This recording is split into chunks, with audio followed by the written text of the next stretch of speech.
Welcome to news talk with VD Sameer. आज बात करते हैं पंजाब की। पंजाब के अंदर जो सेगमेंट दोआबा है, जिसको एनआरआई बेल्ट के रूप में पूरे विश्व में जाना जाता है, उस पंजाब की, उस दोआबा सेगमेंट की आज बात करेंगे। दोआबा जो सेगमेंट है पंजाब का, इसके अंदर विधानसभा की आती हैं 23 सीट्स। थोड़ा सा मैं आपको सेगमेंट वाइज बताता हूँ। 23 सीट्स आती हैं विधानसभा की, और इसके अंदर 4 ऑल इम्पॉर्टेंट जो डिस्ट्रिक्ट हैं वो आते हैं, जिसमें हुशियारपुर, कपूरथला, जलंधर और नवांशहर। और दोआबा का टूर किया गया है जयप्रकाश सिंह के द्वारा। मैं अपने युवा साथियों को बताना चाहूँगा कि जयप्रकाश सिंह बहुजन समाज पार्टी के बहुत ही वफादार यूथ लीडर हैं और बहुत बारीकी से राजनीति की समझ रखते हैं। जयप्रकाश सिंह को बसपा बहन मायावती ने जिम्मेदारी पहले सौंपी थी केरला की। केरला के अंदर ज़बरदस्त परफॉर्मेंस बसपा ने की ड्यूरिंग जो लोकल बॉडी का चुनाव हुआ था, और इसके अंदर 24/7 बहुत मेहनत की थी जयप्रकाश सिंह ने। लेकिन पता नहीं क्यों बसपा के अंदर कौन से इस तरह के चाटुकार हैं जो जयप्रकाश सिंह जैसे जो युवा लीडर हैं, जिन्होंने अपना पूरा जीवन निछावर कर दिया बसपा के लिए, उन जयप्रकाश सिंह को दूसरी बार बसपा से बाहर का रास्ता दिखाया गया।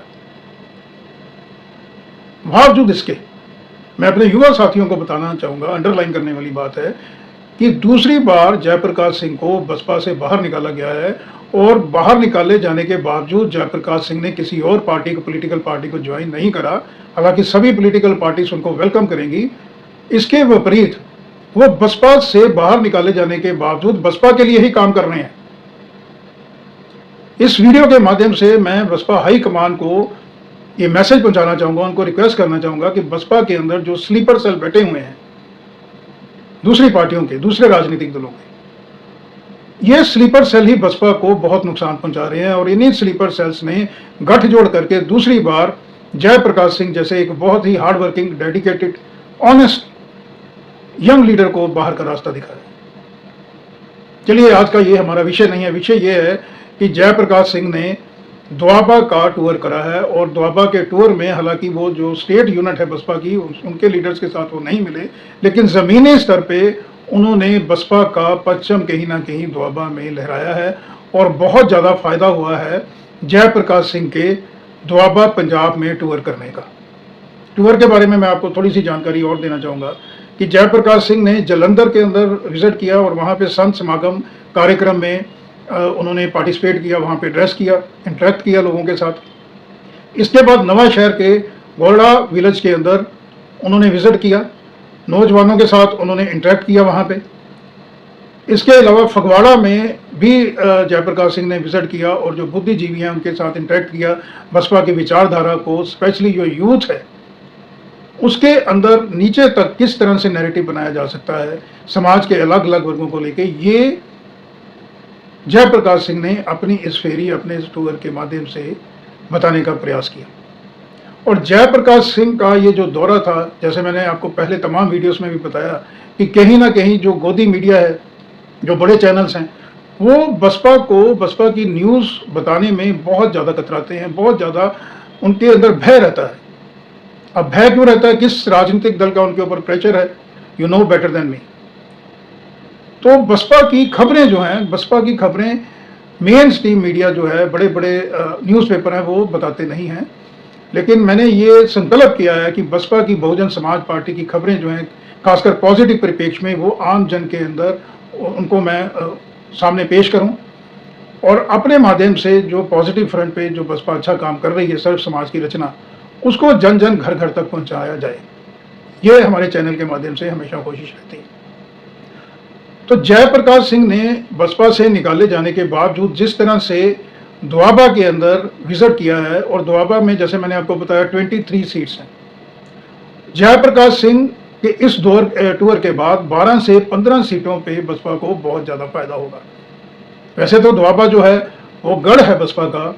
दोआबा जो है ये मान्यवर जो काशीराम थे, मैं फिर से अपने युवा साथियों को बताना चाहूँगा, क्योंकि जो गोदी मीडिया है वो तो कुछ बताएगा नहीं। मैं आपको बताना चाहूँगा कि बसपा के संस्थापक माननीय काशीराम जी की जन्मभूमि पंजाब है, और माननीय काशीराम जो हैं उनका इन्फ्लुएंस पंजाब के दोआबा रीजन में बहुत ज़्यादा था, और दोआबा में ही होशियारपुर डिस्ट्रिक्ट के अंदर उन्होंने लोकसभा का चुनाव जीता था और मेंबर पार्लियामेंट बने थे मान्यवर काशीराम साहब काशीराम पंजाब से। तो पंजाब के अंदर जो डिस्ट्रिक्ट हैं होशियारपुर, जलंधर, कपूरथला, नवांशहर, इसके अलावा रोपड़ का सेगमेंट, इसके अंदर बसपा का बहुत इन्फ्लुएंस है। और जयप्रकाश सिंह ने जो अपना टूर करा है, वो जो थोड़ी बहुत ही कमी रह गई थी बसपा के जनाधार को नीचे तक पहुंचाने के, वो सारी की सारी कमी पेशी जयप्रकाश सिंह ने इस दौरे के दौरान पूरा करी। बहुत ही स्टीक जो रणनीति है वो उसकी मास्टरी है जयप्रकाश सिंह को।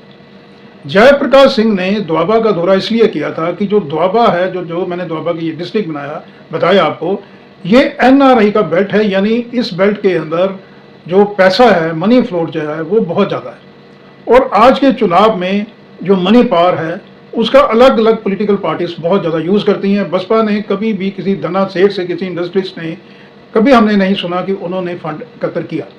बसपा का जो फंड जनरेशन होता है वो बसपा का आम कार्यकर्ता जो है वो अपनी मेहनत की कमाई से, अपनी खुशी से बसपा के लिए फंड इकट्ठा करता है। लेकिन ये जो एनआरआई बेल्ट मैंने आपको बताया, जो दोआबा जहाँ पे दौरा किया जयप्रकाश सिंह ने, तो पार्टी को कुछ ना कुछ, क्योंकि मनी की ज़रूरत पड़ती है, जेन्युइन मनी जो है वो यहाँ से एकत्र की जा सकती है, इसलिए ये जयप्रकाश सिंह का दौरा और ज़्यादा इम्पोर्टेंट रहा। सबसे बड़ी बात यह है कि पंजाब के अंदर इस वक्त चुनाव का माहौल पूरा गर्म है। 7-8 महीने के बाद चुनाव ड्यू हैं। यह भी माना जा रहा है कि कुछ 2-4 महीने पहले भी पंजाब में चुनाव हो सकते हैं, यानी नवंबर-दिसंबर में भी इलेक्शन कमीशन ऑफ इंडिया जो है वो चुनावों की घोषणा कर सकता है। तो दोआबा इसलिए इम्पोर्टेंट है, एक तो जैसे मैंने कहा एनआरआई बेल्ट, इसके अलावा पंजाब में आम आदमी पार्टी, श्रोमणी अकाली दल, कांग्रेस, भारतीय जनता पार्टी, ये चारों विपक्ष की पार्टियां इन्होंने नज़र गड़ाई हुई है इस वक्त दोआबा के अंदर। क्योंकि दोआबा के अंदर जिस तरह से रिपोर्ट आ रही है, जिस तरह से डॉक्टर अवतार सिंह करीमपुरी जो प्रेसिडेंट हैं पंजाब बसपा के, और उनकी कोर टीम जिस तरह से 24/7, वैसे तो पंजाब के तीनों सेगमेंट में बसपा काम कर रही है, बसपा का कार्यकर्ता काम कर रहे हैं 24/7, नीचे तक जा रहा है।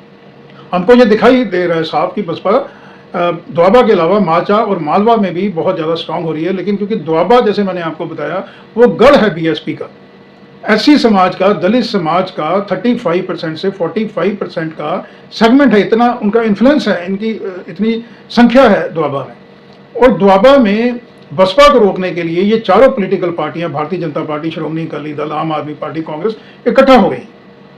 लेकिन जो आज का परिपेक्ष है, specially after the tour of Jaiprakash Singh, मेरा मानना है कि कम से कम 18 सीट्स पे out of 23 seats falls under the jurisdiction of Doaba, ये बसपा की तरफ जाती हुई दिखाई दे रही हैं। और जयप्रकाश सिंह का ये दौरा जो है ये बहुत ही सक्सेसफुल रहा है। बहुत ज़्यादा समाज के अलग अलग वर्गों के द्वारा इसको अप्रिशिएट किया गया है। लेकिन क्योंकि गोदी मीडिया और दूसरे तमाम बड़े न्यूज़पेपर्स इसको कवर नहीं करते हैं, कवर इसलिए नहीं करते हैं कि बसपा का जनाधार अगर जिस तरह से बढ़ रहा है, अगर आम लोगों को पता चलेगा तो वो कहीं ना कहीं और इन्फ्लुएंस हो जाएंगे टुवर्ड्स बसपा के सर्व समाज की रचना के लिए। बहन जी जिस तरह से 24/7 काम कर रही हैं, भाई आकाश आनंद कर रहे हैं, तमाम बसपा की लीडरशिप काम कर रही है। तो मेन स्ट्रीम जो मीडिया है, बड़े चैनल्स हैं, बड़े न्यूज़पेपर हैं, वो बसपा की कभी भी प्रोग्रेस को नहीं दिखाते हैं। लेकिन जो अंडरकरंट को भांपने की क्षमता जिस तरह से भारतीय जनता पार्टी में है, और जिस तरह से चुपचाप तरीके से, मैं समझता हूं कि अंडरग्राउंड एक पॉलिटिकल स्ट्रेटजी के माध्यम से जिस तरह से भारतीय जनता पार्टी ने हरियाणा और महाराष्ट्र का विधानसभा चुनाव जीता था, उसी तरह से बसपा इस वक्त कोशिश कर रही है उसी सिनेरियो को अडॉप्ट करने में पंजाब के अंदर। शोरगुल से दूर बसपा का कार्यकर्ता लगातार जमीन में काम कर रहा है पंजाब के अंदर। और जयप्रकाश सिंह का ये जो टूर हुआ है, हमारा मानना है, हमारे सोर्सेज का मानना है कि आने वाले समय में कम से कम 4 से 5 दौरे जयप्रकाश सिंह के और होंगे पंजाब के अंदर, जिसमें माझा और मालवा को भी कवर किया जाएगा जयप्रकाश सिंह के द्वारा। तो जयप्रकाश सिंह जिस तरह से नुक्कड़ सभाएं करने के माहिर हैं, जिस तरह से बूथ लेवल वोटर को इन्फ्लुएंस करने के माहिर हैं, इंट्रैक्शन जो है वो उनका मैन टू मैन मार्किंग और मैन टू मैन इन्फ्लुएंस जो है बसपा की विचारधारा को लेकर, जिस तरह से उनका कम्युनिकेशन स्किल है, ये बिल्कुल मैच करता है भारतीय जनता पार्टी की स्ट्रेटजी को। जिस तरह से Bharatiya Janata party booth level पे काम करती है, वही एक्सपर्टाइज है जयप्रकाश सिंह की, और उन्होंने केरला में ये सिद्ध करके भी दिखाया था। मात्र 5-6 महीने के भीतर केरला में जो जयप्रकाश सिंह ने काम किया था वो हमको सामने देखने को मिला था जब स्थानीय निकाय के चुनाव हुए थे केरला में। तो पूरी कोशिश जयप्रकाश सिंह की इस वक्त यही रहेगी कि चाहे वो बसपा के अंदर से इस वक्त आउट हैं, यानी कभी वो इन हो जाते हैं, कभी आउट हो जाते हैं, उनको खुद भी शायद नहीं मालूम है, क्योंकि जो चाटुकार हैं, जो स्लीपर सेल बसपा में बैठे हुए हैं, वो नहीं चाहते हैं कि जयप्रकाश सिंह के जैसे कर्मठ नेता जो हैं वो बसपा को लीड करें। तो बहन मायावती को भी इस तरह के स्लीपर सेल से जरूर खबरदार रहना चाहिए। स्पेशली पंजाब के अंदर मेरा मानना यह है कि जयप्रकाश सिंह को एक फ्री हैंड दिया जाना चाहिए। जयप्रकाश सिंह को फिर से पार्टी में शामिल किया जाना चाहिए। उनकी निष्ठा, उनकी कैपेबिलिटी, उनके हार्ड वर्क के ऊपर, उनकी ऑनेस्टी, डेडिकेशन के ऊपर कोई भी किंतु परंतु क्वेश्चन मार्क नहीं लगाया जा सकता। और अगर जयप्रकाश सिंह को पंजाब की जिम्मेवारी दी जाती है, उनको पार्टी के अंदर शामिल किया जाता है, तो जिस तरह से नैरेटिव पंजाब में अभी बनाया जाना चाहिए बसपा के द्वारा, this is right time to frame that narrative, वो ग्राउंड पे वो नैरेटिव जो है वो बहुत अच्छी तरह से फ्लोट कर सकते हैं जयप्रकाश सिंह। तो जयप्रकाश सिंह ने जो जलंधर, नवांशहर, फगवाड़ा के अंदर विजिट किया, उसका फायदा जैसे मैंने आपको बताया कि दोआबा के अंदर भी है, और दोआबा के अलावा ये मैसेज अब मालवा और दोआबा में भी फ्लोट हो रहा है, क्योंकि बुद्धिजीवियों के साथ जो मीटिंग हुई है जयप्रकाश सिंह की, और जो यूथ लीडर्स को जयप्रकाश सिंह ने बसपा की विचारधारा के बारे में बताया, ये बहुत इन्फ्लुएंस करने वाला था। इसके अंदर इमोशनल टच था, और जब पॉलिटिक्स के अंदर इमोशनल टच आता है और जयप्रकाश सिंह जैसे युवा लीडर इसको लीड करते हैं, तो फिर कोई भी विपक्ष बसपा की जर्नी को रोक नहीं पाएगा। तो बहुत फ्रूटफुल रहा है। अंत में मैं आपको ये बताऊंगा कि वीडियो मैंने कुछ समय के बाद इसलिए ये आपके सामने शूट किया है, अपलोड किया है, क्योंकि मैं जानना चाहता था कि जो बसपा को किन किन सेगमेंट्स के अंदर फायदा होगा जयप्रकाश सिंह के टूर के बाद। तो 5-7 दिन का वक्फा बीच में इसीलिए लगा क्योंकि मैं ज़मीनी स्तर पे ये जानना चाहता था कि किस तरह का दौरा रहा, और मुझे ये बताने में बहुत खुशी है। अंत में मैं ये बताना चाहूँगा कि पंजाब की अगर टोटल सीट्स भी देखें तो ये 30 से 35 सीटों तक ये मैसेज कम्युनिकेट हुआ है कि बसपा के जो महारथी हैं जयप्रकाश सिंह, जो फिलहाल पार्टी से बाहर हैं, उन्होंने विजिट किया है, और उनका विजिट जो है वो बहुत ज़्यादा सक्सेसफुल रहा है। स्पेशली अंडर करंट जो है वो फेवर में और हुआ है बसपा के, और बसपा को आने वाले समय में ये ज़रूर गौर फरमाना चाहिए बसपा के टॉप ब्रास को कि इमीडिएटली जो सस्पेंशन है जयप्रकाश सिंह का वो वापस लिया जाए और उनको पंजाब का प्रभार सौंपा जाए। इससे बसपा को पंजाब में बहुत ज़्यादा फायदा होगा। जिस तरह से एंटी इनकम्बेंसी आम आदमी पार्टी के अगेंस्ट बढ़ रही है, इन फाइटिंग से कांग्रेस प्रदेश जो पंजाब है वो परेशान है। भारतीय जनता पार्टी तमाम कोशिशें करने के बाद रूरल पंजाब के अंदर अपना कोई भी जनाधार बढ़ाने में कामयाब नहीं हो रही है, और श्रोमणी अकाली दल भी इन फाइटिंग से परेशान है और उस तरह से वापसी नहीं कर पा रहा है, स्पेशली रूरल सेगमेंट्स के अंदर। So this is the right time, BSP के लिए ये राइट टाइम है कि पंजाब के अंदर बसपा अपनी सरकार बना सकती है। तो आज के अंक में इतना ही, फिर किसी और मुद्दे को लेकर आपके समक्ष हाजिर होऊंगा। तब तक के लिए नमस्कार, थैंक यू, धन्यवाद।